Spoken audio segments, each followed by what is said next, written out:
পুরুষের জীবনে এমন একটা সময় আসে যখন তার শরীরে শক্তি থাকে না, পকেটে জোর থাকে না। এতদিন যাদেরকে খাওয়াইছিল, যাদের কথায় নাচছে, তারা কেউ কিন্তু পাশে থাকে না। পাশে থাকে কেবল ওই অবলা নারী যার নাম স্ত্রী, যারে পুরুষরা দিনের পর দিন অন্যান্যদের কথায় অবহেলা করে, মানুষের কথায় তার উপরে মানসিক শারীরিক নির্যাতন করে। পুরুষের জন্ম দেয় একজন নারী, আবার সেই পুরুষের শেষ সময়টাও পাশে থাকে, সুন্দর একটা মৃত্যু পর দেয় কিন্তু একটা নারী। একজন পুরুষের শারীরিক শক্তি আর তার পকেটের জোর যতদিন থাকবে ততদিন সে তার স্ত্রীকে মানুষ মনে করে। যখন এইসবে ভাটা নেমে আসে তখন তার হুঁশ ফিরে, কে তার আপন আর কে তার পর।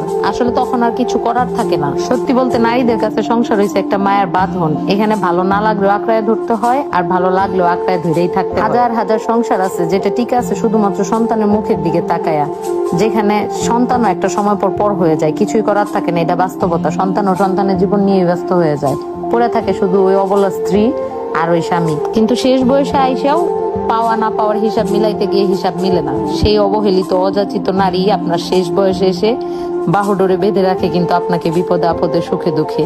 এই জন্য স্বামীদেরকে বলি, বউরে বুঝার চেষ্টা করেন। সবাইরে যেমন বুঝার চেষ্টা করেন, বউর উপরে চাপায় দেন যে বউই তো, এটার মারলেও থাকবে, কাটলেও থাকবে, না রাখলেও থাকবে, থাকলেও থাকবে। এই অভ্যাসগুলা বাদ দিয়ে বউদেরকে রাখার মতো রাখেন, দেখবেন এরা আপনাকে আরো বহুত গুণে দেওয়ার মতো দিবে।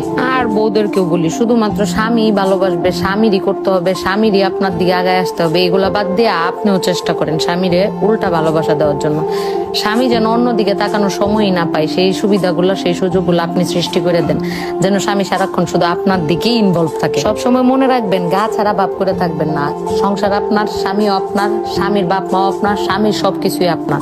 সো জিনিসগুলোর ওইভাবে আঁকড়ায় ধরার চেষ্টা করেন। আপনি যত গা ছাড়া ভাব করবেন, সংসার আপনার থেকে তত গা ছাড়া ভাব করবে। তাই সংসারে আঁকড়ায় ধরতে হইলে আগে নিজেকে ঠিক করেন, নিজের মন মানসিকতাকে স্থির করেন যে সংসারটা আপনি কিভাবে করবেন, ঠিক সেইভাবে আগায় যান।